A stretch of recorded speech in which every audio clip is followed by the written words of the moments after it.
नमस्कार मंडळी. आचार्य चाणक्यांनी चाणक्य नीतीमध्ये सुख, समृद्धी आणि आनंदासाठी खास गोष्टींचा उल्लेख केला आहे. त्यांनी गरिबीबद्दल चाणक्य नीतीमध्ये सविस्तर वर्णन केले आहे. आचार्य चाणक्य म्हणतात, जेव्हा एखाद्या घरात गरिबीची परिस्थिती निर्माण होणार असते तेव्हा त्याआधी काही संकेत दिसू लागतात. अनेकदा लोक या संकेताकडे दुर्लक्ष करून पुढे जातात. पण आचार्य चाणक्याच्या मते गरिबीशी संबंधित या संकेताकडे दुर्लक्ष करणे महागात पडू शकते. असे यासाठी कारण जसे हे संकेत समजून त्यावर उपाय केले नाही तर कुटुंबाची अवस्था दयनीय होते. अशा कुटुंबात ना धनाची स्थिती चांगली राहते ना सुख समृद्धी टिकते.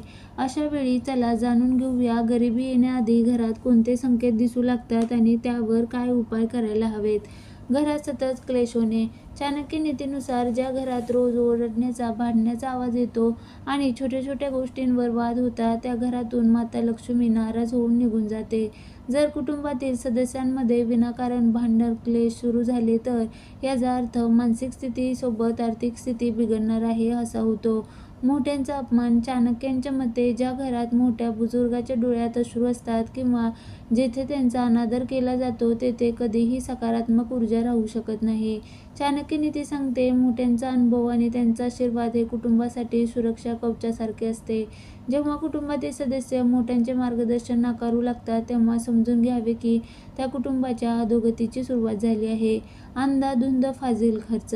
धनाचा चुकीचा वापर हे बरबादीचं सर्वात मोठं लक्षण आहे. जर तुम्ही कोणत्याही बजेटशिवाय कमाईपेक्षा जास्त खर्च करत असाल आणि भविष्यासाठी बचतीकडे लक्ष देत नसाल तर खूप लवकर तुम्ही कर्जाच्या दलदलीत अडकू शकता. चाणक्याच्या मते संकटाच्या काळात फक्त साठवलेले धनच खऱ्या मित्रासारखे काम करते. त्यामुळे पैशाची उधळपट्टी टाळली पाहिजे. कर्तव्याबद्दल निष्काळजीपणा. चाणक्य म्हणतात, जर घरातील लोक आपल्या जबाबदाऱ्यापासून दूर पडू लागले, काम उद्यावर ढकलू लागले किंवा पूर्णपणे दुसऱ्याच्या भरोश्यावर बसू लागले तर हा खूप नकारात्मक संकेत आहे. जबाबदारीचा अभाव केवळ वैयक्तिक प्रगती थांबवत नाही तर संपूर्ण कुटुंबाचे संतुलन बिघडवतो.